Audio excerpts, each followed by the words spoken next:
ಹೊರಗಡೆ ಹೋಗಿ ಇಷ್ಟಪಟ್ಟು ತಿನ್ನೋದ್ರಲ್ಲಿ ಪಾವ್ ಭಾಜಿ ಕೂಡ ಒಂದು. ಅದನ್ನು ಈಸಿಯಾಗಿ ನಾವು ಮನೆಯಲ್ಲೇ ಮಾಡ್ಕೋಬೋದು.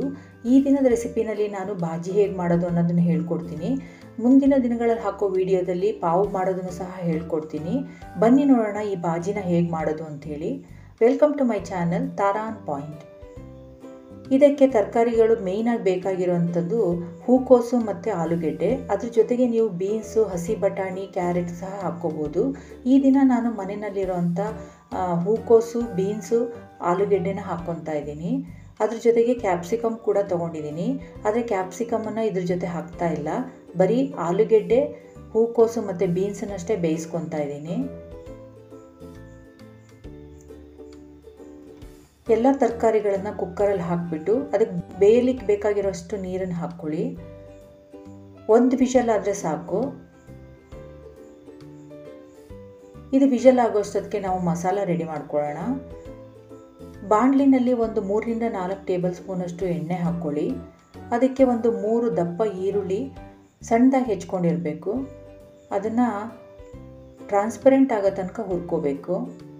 ಅಂದರೆ ಹಸಿ ಸ್ಮೆಲ್ ಹೋಗೋ ತನಕ ಹುರ್ಕೊಳ್ಳಿ. ಈ ಹಸಿ ಸ್ಮೆಲ್ ಹೋದ್ಮೇಲೆ ಹೆಚ್ಕೊಂಡಿರೋಂತಹ ಕ್ಯಾಪ್ಸಿಕಮನ್ನು ಹಾಕ್ಕೊಳ್ಳಿ. ಅದನ್ನು ನಾವು ಬೇಯ್ಲಿಕ್ಕೆ ಹಾಕಿದ್ರೆ ಚೆನ್ನಾಗಿರೋದಿಲ್ಲ. ಅದನ್ನು ಎಣ್ಣೆಯಲ್ಲಿ ಬಾಡಿಸ್ಕೊಂಡ್ರೆ ಕ್ರಿಸ್ಪಿಯಾಗೂ ಇರುತ್ತೆ, ಚೆನ್ನಾಗೂ ಇರುತ್ತೆ. ಇದಕ್ಕೆ 1 ಟೇಬಲ್ ಸ್ಪೂನಷ್ಟು ಜಿಂಜರ್ ಗಾರ್ಲಿಕ್ ಪೇಸ್ಟ್ ಹಾಕ್ಕೊಳ್ಳಿ. ಅದು ಸಹ ಹಸಿ ಸ್ಮೆಲ್ ಹೋಗೋ ತನಕ ಹುರ್ಕೋಬೇಕು. ಈಗ ಕುಕ್ಕರ್ 1 ವಿಷಲ್ ಆಗಿದೆ. ಅದನ್ನು ಸ್ವಿಚ್ ಆಫ್ ಮಾಡಿಬಿಟ್ಟು ಪಕ್ಕದಲ್ಲಿ ಎತ್ತಿಟ್ಕೊಳ್ಳೋಣ. ಈಗ ಈ ಈರುಳ್ಳಿಗೆ 1 ಟೇಬಲ್ ಸ್ಪೂನಷ್ಟು ಅಚ್ಕಾರದ ಪುಡಿನ ಹಾಕ್ಕೊಂಡಿದ್ದೀನಿ. ಇದನ್ನು ಸ್ವಲ್ಪ ಎಣ್ಣೆನಲ್ಲಿ ಬಾಡಿಸ್ಕೊಳ್ಳಿ.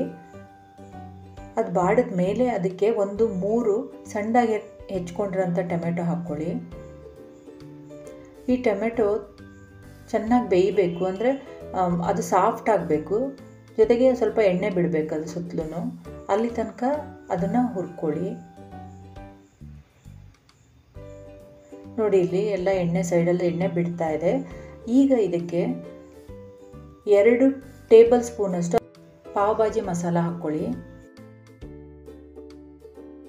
ಯಾವುದಾದ್ರೂ ಹಾಕ್ಕೋಬೋದು. ನಾನಿಲ್ಲಿ MTR ಯೂಸ್ ಮಾಡಿದ್ದೀನಿ. ಇದನ್ನು ಸ್ವಲ್ಪ ಎಣ್ಣೆನಲ್ಲಿ ಬಾಡಿಸ್ಬಿಟ್ಟು ಅದಕ್ಕೆ ಬೇಯಿಸಿರೋಂಥ ತರಕಾರಿಗಳನ್ನು ಹಾಕ್ಕೊಳ್ಳಿ. ಈ ತರಕಾರಿನ ಮೊದಲೇ ಸ್ಮ್ಯಾಶ್ ಮಾಡಬೇಕಾದ್ರೂ ಹಾಕ್ಕೋಬೋದು, ಇಲ್ಲಾಂದರೆ ಆಮೇಲೆ ಬೇಕಾದ್ರೂ ಮಾಡ್ಬೋದು. ನಾನಿಲ್ಲಿ ಹಾಗೇ ಹಾಕ್ಕೊಂಡಿದ್ದೀನಿ. ಇದನ್ನು ಸ್ವಲ್ಪ ಮಸಾಲೆ ಜೊತೆಗೆ ಮಿಕ್ಸ್ ಮಾಡ್ಕೊಳ್ಳಿ.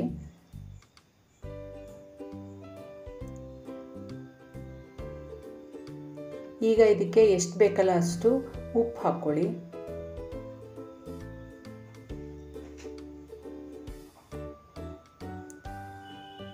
ನಂತರ ನಿಮ್ಮ ಮನೆಯಲ್ಲಿ ಸ್ಮ್ಯಾಶರ್ ಇದ್ದರೆ ಅದರಲ್ಲಿ, ಇಲ್ಲ ಅಂತಂದರೆ ಲೋಟದ ಹಿಂಭಾಗದಲ್ಲಿರೋ ಫ್ಲ್ಯಾಟ್ ಇರೋಂಥ ಲೋಟದಲ್ಲಿ ಕೂಡ ಸಹ ಸ್ಮ್ಯಾಶ್ ಮಾಡ್ಬೋದು.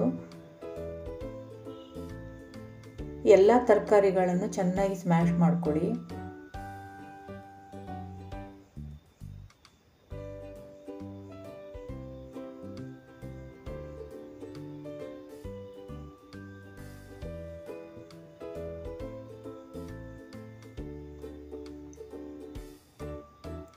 ನೋಡಿ, ಎಲ್ಲ ಈಗ ಸ್ಮ್ಯಾಶ್ ಆಗಿದೆ.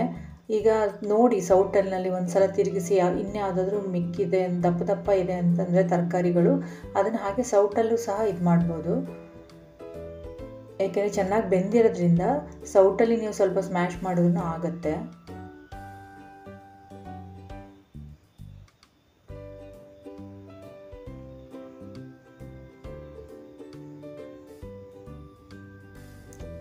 ನೋಡಿ, ಇಲ್ಲಿ ಕಂಪ್ಲೀಟಾಗಿ ಆಗಿದೆ. ಈಗ ಕೊನೆಯದಾಗಿ ಒಂದು 1/4 ಟೀ ಸ್ಪೂನಷ್ಟು ಸಕ್ಕರೆ ಹಾಕ್ಕೊಂಡ್ರೆ ಉಪ್ಪು, ಹುಳಿ, ಖಾರಕ್ಕೆ ಚೆನ್ನಾಗಿ ಅನಿಸುತ್ತೆ ಕಾಂಬಿನೇಷನ್ನು. 1-2 ಕುದಿ ಬರೋ ತನಕ ಅದನ್ನು ಬೇಯಿಸ್ಬಿಟ್ಟು ಆಮೇಲೆ ಎತ್ತಿಟ್ಕೊಳ್ಳಿ. ಈಗ ಪಾವ್ನ ಬಿಸಿ ಮಾಡ್ಕೊಳ್ಳೋಣ. ಸರ್ವ್ ಮಾಡೋ ಟೈಮಲ್ಲಿ ಬಿಸಿ ಮಾಡಿಕೊಂಡ್ರೆ ಸಾಕು. ಈ ದಿನ ರೆಡಿ ಪಾವ್ನೇ ಯೂಸ್ ಮಾಡ್ತಾ ಇದ್ದೀನಿ. ಅದನ್ನು ಅಡ್ಡ ಸೀಳ್ಬಿಟ್ಟು ಬಿಸಿ ಮಾಡಿಕೊಂಡ್ರೆ ಸಾಕು. ಅದನ್ನು ರೋಸ್ಟ್ ಮಾಡಲಿಕ್ಕೆ ಹೋಗಬೇಡಿ. 2 ಕಡೆಗೂ ಬೆಣ್ಣೆ ಹಾಕಿಬಿಟ್ಟು ಸ್ವಲ್ಪ ಬಿಸಿ ಮಾಡ್ಕೊಳ್ಳಿ. ಸರ್ವ್ ಮಾಡಬೇಕಾದ್ರೆ ಭಾಜಿಗೆ ಹಸಿ ಈರುಳ್ಳಿ ಸ್ವಲ್ಪ ಹಾಗೆಯೇ ಒಂದು ಚೂರು ಬೆಣ್ಣೆ ಹಾಗೆ ಕೊತ್ತಂಬರಿ ಸೊಪ್ಪನ್ನು ಹಾಕಿ, ಬೇಕಿದ್ದರೆ ನಿಂಬೆಹಣ್ಣಿನ ರಸ ಕೂಡ ಹಾಕ್ಕೋಬೋದು. ತುಂಬಾ ಚೆನ್ನಾಗಿರುತ್ತೆ. ಒಂದು ಸಲ ಮಾಡಿ ನೋಡಿ. ಹೇಗಿತ್ತು ಅಂತೇಳಿ ಕಮೆಂಟ್ ಬಾಕ್ಸಲ್ಲಿ ಕಮೆಂಟ್ ಮಾಡಿ. ಇನ್ನು ಮುಂದೆ ಕೂಡ ತುಂಬಾ ರೆಸಿಪಿಗಳನ್ನು ಅಪ್ಲೋಡ್ ಮಾಡ್ತೀನಿ. ನಿಮಗೆ ಈ ವಿಡಿಯೋ ಇಷ್ಟ ಆಯಿತು ಅಂತಂದರೆ ಸಬ್ಸ್ಕ್ರೈಬ್ ಮಾಡ್ಕೊಳ್ಳಿ. ಹಾಗೆಯೇ ನೋಟಿಫಿಕೇಷನ್ ಬೆಲ್ಲನ್ನು ಪ್ರೆಸ್ ಮಾಡಿಕೊಂಡ್ರೆ ನಿಮಗೆ ನೋಟಿಫಿಕೇಷನ್ ಬರುತ್ತೆ. ಇಲ್ಲ ಅಂದರೆ ನೋಟಿಫಿಕೇಷನ್ ಬರೋದಿಲ್ಲ. Thank you for watching.